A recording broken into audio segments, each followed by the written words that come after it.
ছিল, আর আমি বিষয়টা ওরকম ভাবে চিন্তা করে দেখি নাই।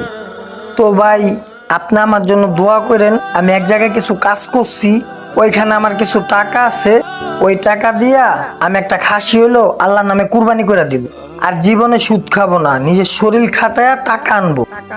আর আমার জন্য দোয়া করবেন, আল্লাহ যাতে আমাকে ওই তৌফিকটা দান করে। হ্যাঁ পাপ্পু, তোমার কথাটা শুনে আমার কাছে খুব ভালো লাগলো ভাই। ঠিক আছে, অসৎ পথের লাখ লাখ টাকায় কুরবানি দেওয়ার থেকে সৎ পথের একটা খাসি কুরবানি দেওয়া উত্তম।